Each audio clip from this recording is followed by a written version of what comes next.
Good afternoon, YouTube. Welcome back once again to Fat Cat Collections. And the topic of today's video is best watch value for money. So I wanted to do this video because when you start searching on YouTube for ideas on maybe a watch you might want to buy, you're going to get a lot of guys reviewing a lot of different products and watches and all kinds of stuff, right? And so the problem is with YouTube is that, and you guys know I love YouTube, but the problem is that unless you're specifically looking for something, you don't always get the results that might be beneficial to you, right? If you're looking for a watch and you search best watch value for money, you're going to get a lot of guys who are in cahoots with a lot of different brands who are shills, and I don't mean that to sound like some negative thing, you know what I mean? Ultimately, everybody's here to make money. YouTube is not something that guys just create a channel and say, yep, I'm doing it for free. You hope to make YouTube ad revenue. I mean, if you guys don't know that, there's ads that pop up on every video. That's part of the game. And of course, if you do any kind of referrals, a lot of people market a business. There's all kinds of different ways in order to generate revenue. Ultimately, the most important way that you start a YouTube channel is just pick something that you really like. And so, you know, for me, I absolutely love watches. So it's very easy for me to talk about watches and share these different products with you guys. Unfortunately, when I started this channel, I never imagined that there'd be as many watch snobs in this community. It's unbelievable. I mean, I've never seen it really with anything people collect or are into, right? Now, I know like I said, there are different hobbies out there, and you're going to get nasty people across the board no matter what you choose, right? So it's just something you got to deal with. But my issue when it comes to YouTube is a lot of guys who may turn around and say, hey, you know what, I'm thinking about getting an Invicta watch, right? Or an affordable watch, right? I don't know, or a watch they have a certain dollar value in their mind. And they may go into the mall, you know, when we could do that, and look at different brands, and they may go to eBay or go to Amazon and try to look at different reviews. The problem is a lot of times you just don't know what to believe. You get guys who will turn around and say a lot of dishonest things. Now again, you might be saying, well, how do we know you're telling the truth? What I can encourage you to do is if you found this video, and you found this video because you are in the market for a watch and you're looking to get some kind of ideas, I'd encourage you to look at my different videos, look at my playlist, and check out all the thousands of comments from people who have had the different brand watches that I review and share, watches in my collection, and make the best educated guess. Remember, a lot of guys will try to refer people to Better Business Bureau, to Amazon reviews, and those are all important things to look at. It's information, and the more information you have to make an educated decision is going to be helpful. But what I can tell you, what I want you to get from this, is that I'm not a guy who collects Rolex watches or really high-end luxury brands, okay? I'm a guy, an average Joe, who likes affordable watches, and I've had my hands on a lot of different watches in my life. Every time when stores are open, I can go and look and check out these different brands. Also, what's important is my watch collection, okay? Now, I don't have 150 Invicta watches. I have 150 or so watches by many different brands, a lot of which are Invicta. I'd probably say 50 or 60. I probably had maybe 20 Aragon watches, and then all these other different brands, Casio, Seiko, yada, yada, yada. You know, I got a whole bunch. Now, I've worked with a lot of different companies. Some of the watches I have are, a lot of the watches are purchased. A lot of the other brands are sponsored. So when you watch a guy like me and you're like, oh, well, you know, a guy may come across and say, oh, he's a shill for Invicta. He's, of course, going to say he sells Invictas. I don't sell Invicta watches. If you come to my channel and find value in anything that I review, and you say, hey, you know what, that was helpful to me, and you click the link, those are affiliate links. So if you click those affiliate links, it doesn't really matter what you buy if you buy it through my links. If you found value in what I'm doing, that's a way you can reward me for my work. If you ultimately find it somewhere else for a better value, ultimately what really matters is that you get a product that makes you happy, no matter where you get it from, okay? So I'm going to keep doing these videos and keep sharing my opinions, and when I give you guys an opinion, it's 100% average guy, average Joe, honest, right? There's no other reason for me to not give you guys 100% authenticity. The reason why, the one watch that I buy the most of with my own hard-earned money, ones that aren't sent to me or sponsored by different brands, and just full disclosure, I've worked with brands like Neymar, Bolin Watchworks, Delta T, Alexander, Visser, Aquadive, the list goes on and on and on, okay? Now, of course, luxury brands like Rolex and Breitling, they're not going to send me a watch because I'm not really their customer. I would never spend that kind of money on a watch. I think there's many other things out there I'd rather spend my money on. The argument also is that there's some insane level of quality. There's a real difference. Now with every watch brand should be taken on a case-by-case basis. Just because a watch costs $1,000, you should not assume that that quality of that watch is better than a $78 watch. It really needs to be looked at individually. Now I can tell you, across the board, when I've looked at watches that I personally own and watches I've had my hands on and felt watches I wouldn't buy, okay? Not about whether I can afford it or not. Now, can I afford a $150,000 watch? No, I'm not balling like that. But could I afford a Rolex if I wanted one? Absolutely. It's not unobtainable. A Rolex is not an unobtainable brand. Neither is an Omega. If you want to go ahead and spend your savings account on that, or you want to go ahead and spend a chunk of your savings account on that, or if you don't have any money and you want to finance it, you can do that. You can finance a Rolex. You can try to, you can purchase that perception people are going to have of you when you're wearing one. Now, ultimately, it doesn't really matter what you buy, as long as you're nice about it, you're respectful, and you understand that there's a lot of markup in watches, all brand watches. Some watches have a little markup. Of course, we can't have no markup, because otherwise, why would you make a watch? Why would anybody make a product? The whole point with any brand is to make money. But here's the thing: there's a frenzy going on with luxury brand watches like a Rolex. Okay, they're selling for more than MSRP. Not all of them, but many of them. Okay. Just because a watch is selling for more than MSRP doesn't mean it's going to continue to do that. Just because something is appreciation doesn't mean it's going to continue to appreciate, and doesn't mean that you're going to make money on it. I have Invicta watches that I've made money on. I just get sick of them and I sell them. They're a rare piece. They're a more rare piece. Ultimately, at the end of the day, you're probably better off if you're looking for a watch that you're like, all right, I want to buy it and just hold on to it and hope to make some money. You're probably better off buying a Rolex. Absolutely. I will never argue that fact, because there is a frenzy around the brand. But it's not a guarantee. Just look all over eBay. You'll see thousands of pre-owned Rolex watches selling for less than the person paid for them in most cases, right? So there's never guarantees, okay? And I personally don't think that a watch is a good investment, okay? Now, I'm not a professional watch investor, so I mean, there's other guys you should probably talk to if you're looking to do that. I'm not your guy, okay? What I can tell you is take what people say on YouTube with a grain of salt, including me. I want you guys to listen to what I have to say and then go ahead and do your research and try to find the best watch that meets your ideas and what's going to make you happy. Now, in my opinion, do you have to spend $1,000, $500 for a great watch? Absolutely not.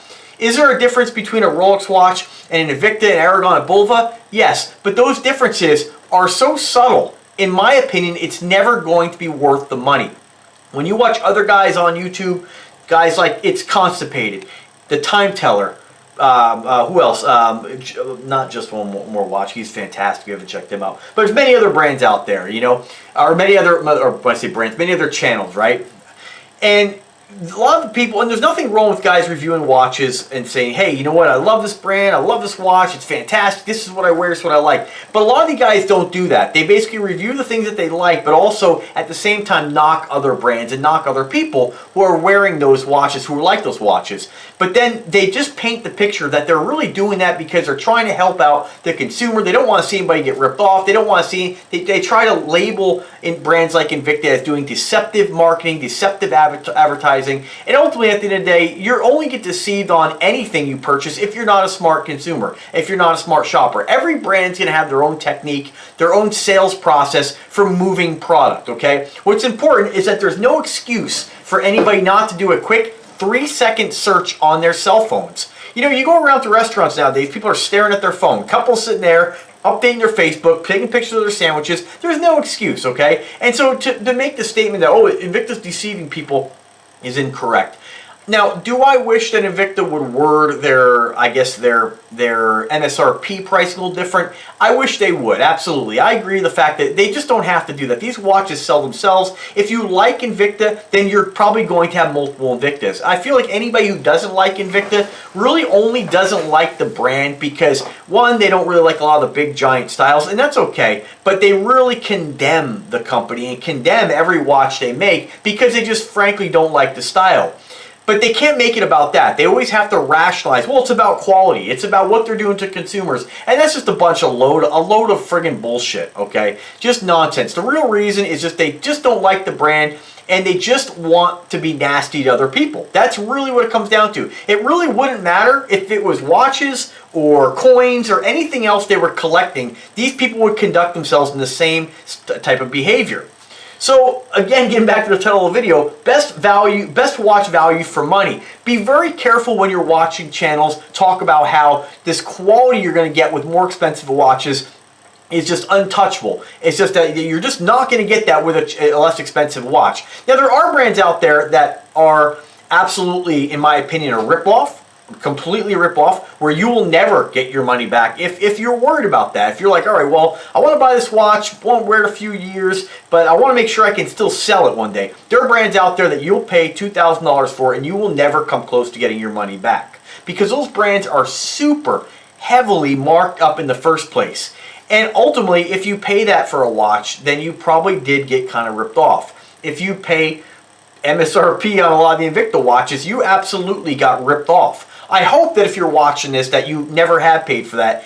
There was a time where that bullshit MSRP might have worked and it was deceptive. But today's not those days. Nowadays we all have phones. People who are in companies like Invicta or whoever the company may be putting MSRP prices like that on their website, they all do it. Bulova, Seiko, every manufacturer has an MSRP, and it's more than you're going to pay in most cases. Rolex is one of the only crazy brands out there that actually people pay more than MSRP. Generally, a rule of thumb is if you pay MSRP, you're getting kind of ripped off. You're paying more than you should. It's a suggested retail price. It's not supposed to be the retail price, okay? So keep that in mind. If you want to get burned on a watch, buy a new Rolex and hope that they keep the bubble, you know, hope the bubble doesn't burst, and hope that the watch keeps appreciating. Hope the model you bought is an investment and then you're going to sell it. But honestly, why are you buying a watch anyway? If you're going to buy a watch strictly to invest and you're probably never going to wear it, you should probably buy that watch, put it in a safe, and hold on to it and see what happens. Most guys don't do that though. Most guys want to wear the watch. Watch collectors, I would think that if you like watches and you collect watches, that it's something you want to wear. You know, what's the point of having it if you're not going to enjoy it and wear it, other than the fact that you're going to try to flip it? And I'm glad that Rolex is making it a little bit difficult for certain people to do that, I've heard, because they know that you have these sleazeballs who basically just want to go in there and flip the watch. And you know what? I get it, you know, I mean, I say I'll never buy a Rolex watch, but if I knew I could get my hands on one tomorrow and flip it for another $3,000 more, I would, you know. There's no reason not to. We all like to make money. But why are you buying a watch? This video is about why are you buying, what is making you want to buy a watch. You obviously came to this video, you came to YouTube searching, what are you looking for?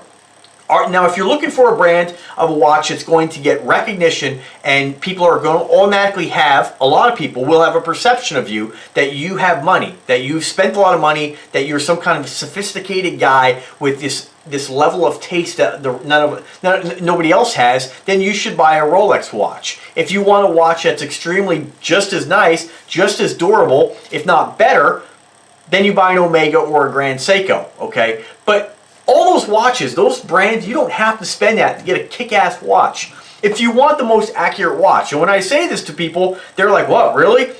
A $10 quartz watch is going to be more accurate than any Rolex ever made, right? So if accuracy is, again, your real concern for a watch, you don't buy a Rolex, you don't buy an automatic watch, you buy a quartz watch. So you have to ask yourself, first and foremost, when you look for a watch, what do I want to obtain? What is the perception you want people to have of you wearing this? I can tell you that it's not just going to be that if you were to buy a Rolex, that people are going to, or any expensive watch brand, that people are just going to automatically be like, oh man, he must have money, or or perceive you as being successful. You're gonna get sized up, okay? And I know for me personally, when I see a guy wearing a Rolex or any, Rolex is kind of the one that stands out because it is the one that less expensive brands get the most hate from, okay? Again, not saying that all Rolex owners are assholes, not at all. I mean, absolutely, we don't want to overgeneralize any group of people, but a lot of these YouTube influencers, a lot of these YouTube watch reviewers are the ones who really like Rolex, who bash on other brands, okay? Remember, first and foremost, when you hear guys like that conduct themselves like that, they're just nasty individuals. That's really what it comes down to. Remember that they're not being 100% honest with you. I'm sitting here again telling you, is there a difference with a Rolex compared to an Invicta? Yes. Is there a difference between a $10,000 watch and a $100 watch? Yes. But those differences, again, we don't want to overgeneralize either, because there are watches that you'll pick up that are under $100 compared to a Rolex, and the Rolex will make it feel like a piece of shit. But your pro diver And your reserve level Invictas are not those watches. Your Aragon watches, most of them, are not those watches. Bulova, Citizen, Seiko. You're not going to grab the Rolex and compare it to these watches and say, oh my God, man, I can't believe this. This isn't on the same level. But then these guys will also claim that Seiko will do that to an Invicta as well. So this is dishonest. There is no, the machining quality that you're getting with Invicta is on par with watches that cost thousands and thousands of dollars. And I just don't mean Invicta. Aragon's the same way. Bulova's the same way. Now there are Bulovas, and when I say Bulova, I mean the Precisionist. Not everything that says Bulova, not everything that says Invicta, not everything that says Aragon is going to be this amazing quality. It's not going to be across the board. You have to be selective which ones you choose. I know there's Aragon watches that I've seen that a coworker got that's like their entry-level Angel watch. I wouldn't recommend. It's a really cheap watch. It's cheaply made. It feels light. It was inexpensive, but for the same amount of money, you could get a Pro Diver if you don't mind. It's a little bit bigger. One of my ex-girlfriends, I got her a Pro Diver. She didn't mind the larger watch. It's a fantastic quality watch. She probably doesn't even wear it. She give it back to me. I'll wear it. But, you know, the point is that you just have to be careful with what you're buying. Just like when you look at vintage Rolex pieces. Don't think that if you're going to buy a 1990s Rolex that you're getting some insanely high quality watch. I can tell you that most $60 Invicta Pro Divers are going to blow that out of the water. I don't mean on par. I mean blow it out of the water. Like, I mean, we're talking holes case. We're talking what they call stretched band. It's not stretched. Metal doesn't stretch. Metal bends, okay? When we talk about stretching, stretching means there's elastic qualities. A band doesn't stretch and come back. A band bends. Like if you're going to bend the band out, if it's going to bend, it bends where it doesn't flex back, okay? That's what I'm trying to get across. I'm not saying that there can't be, like when they see the band bending way over around the wrist. That comes from the tolerances within the pins, the tolerances within each link, okay? That's called bent, if it's not bent, of course. If it's bent, then it's bent. Hopefully that makes sense, right? So just keep that in mind. Any of those vintage pieces, you buy them because you like them. You don't buy them because there's some super high quality watch. Now, if we go ahead and pull the back off an Invicta, pull the back off, you know, your $10,000 Rolex, there are differences. You're going to see there's going to be more attention to detail, of course. There's going to be, you know, you're probably not going to find, well, you're not going to find in most new model Rolexes, you're not going to find, I believe they're called chapter rings, which hold the movement. They're like adapter rings, if I'm saying that correctly. If I'm wrong, just correct me. But there's like a plastic ring, a lot of entry-level, less expensive. I just want to say more affordable watches like Invicta Aragons. There's a plastic ring that adapts the movement, because a lot of these companies are buying movements that are not made for the watch. When a Rolex does a watch like a Submariner, that movement isn't just a movement they make and then they just kind of slap it in the watch, okay? And that's kind of what you have with more affordable watches like Invicta. If you open the back, they're not going to be super impressive, right? It doesn't mean that what's going on there is poor quality. It doesn't mean it's garbage. It just means that that's where a lot of the savings comes from, okay? You know, you have what Invicta does is outsource their movements. And remember when guys say, oh, it's an in-house movement, that's nonsense, okay? What I really like about a brand like Invicta, Aragon, those brands, is they say, you know what, we're going to focus on making the watch, the case, the body of the watch, great quality, and then we're going to outsource to people who know what they're doing. Companies like Ronda, companies like Seiko, companies like ETA, companies like Valjoux. You know, we're going to take those movements and put them in our watches and then set the price accordingly. So they're taking great, reliable, good movements. And remember, your Invicta with the Swiss Ronda, like the Swiss Ronda movement quartz is more accurate than any Rolex made. So just keep that in mind if we're talking accuracy. Just remember that you're not getting some superior watch, okay? And just remember again, when it comes to good quality, good value, you really can't go wrong with the Invicta brand, okay? So getting back, again, let me just log back in here. Getting back to the question, best watch value for money. We want to answer that question, right? So I'm going to give you guys what I consider to be the best value for money. If you haven't guessed it, obviously Invicta is one of them. You want to make sure that if you're going to buy one, and if you're watching this video and you're like, all right, well, I'm sold.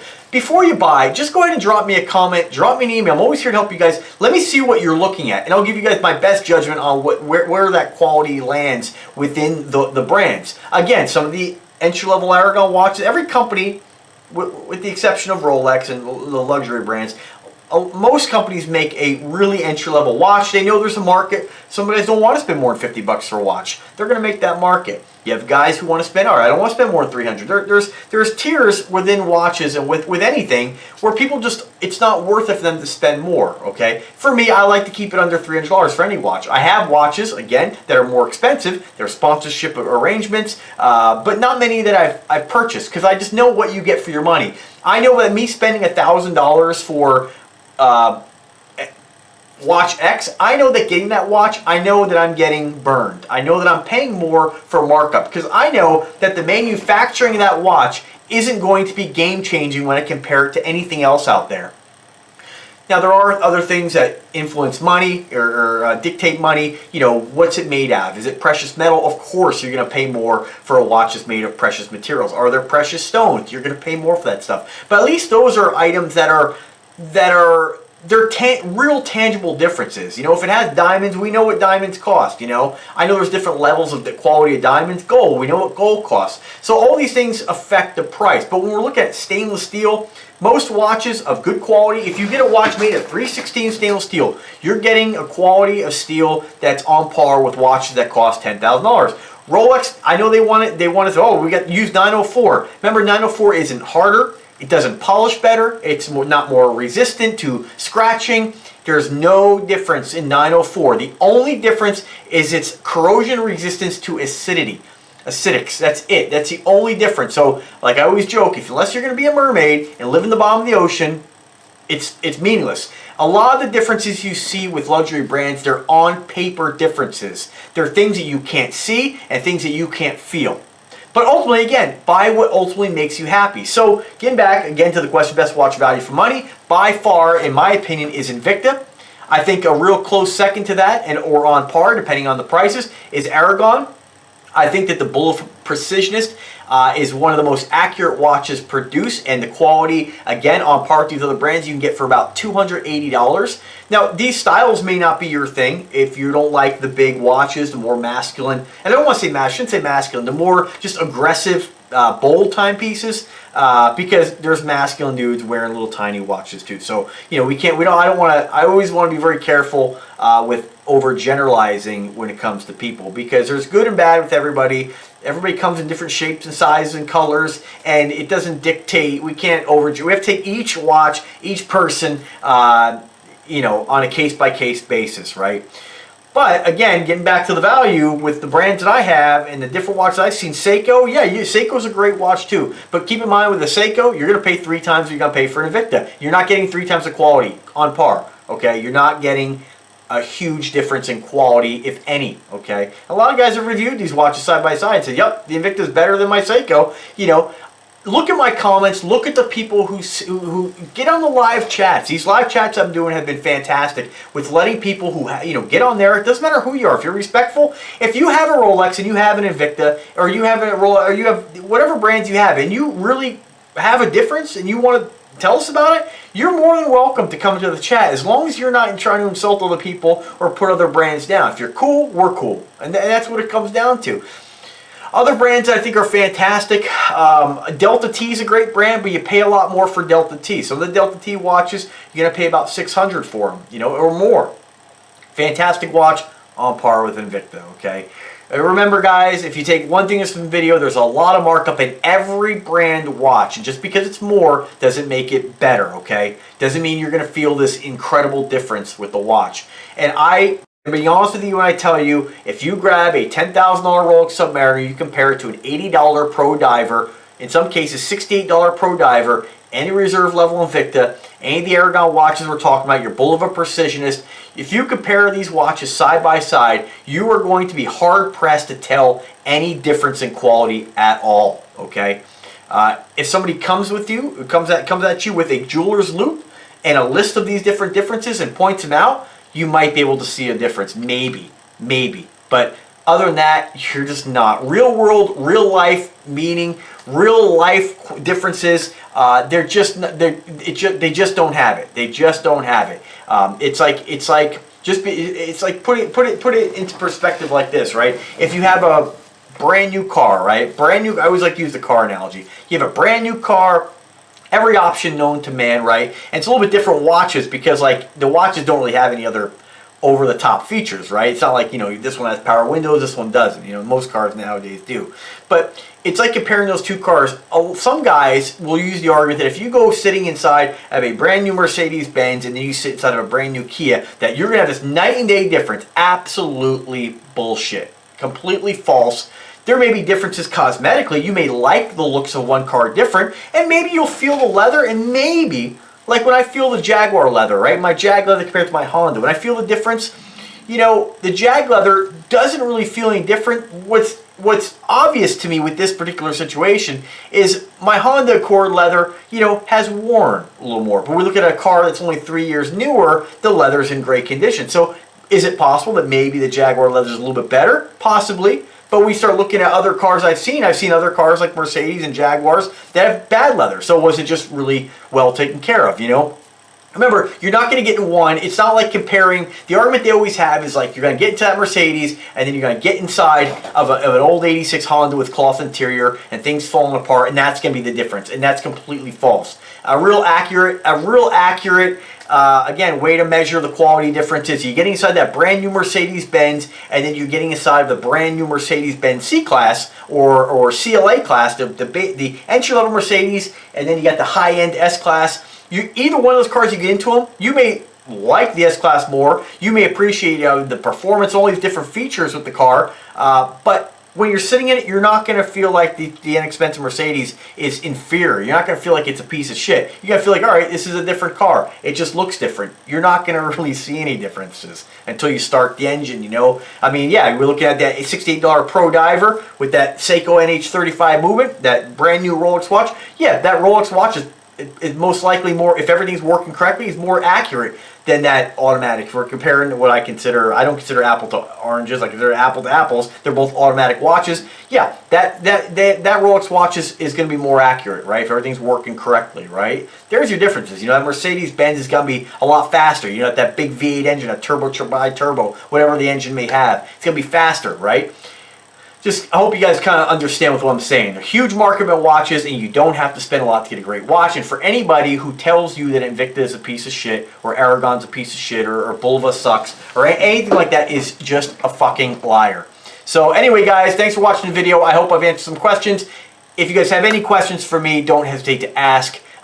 You know, these trolls will never stop, and so we have to defend brands that deserve to be defended. And again, if you guys have a question, you guys want to make a purchase on something, drop me a comment, drop me an email. I'll give you my 2 cents, tell you, you know, a little bit more of a one-on-one personalized level on what I have, what I've experienced, and help you to make the best choice for you. Anyway, guys, thanks for watching. Have a great evening. Subscribe to the channel, for God's sakes, and take care.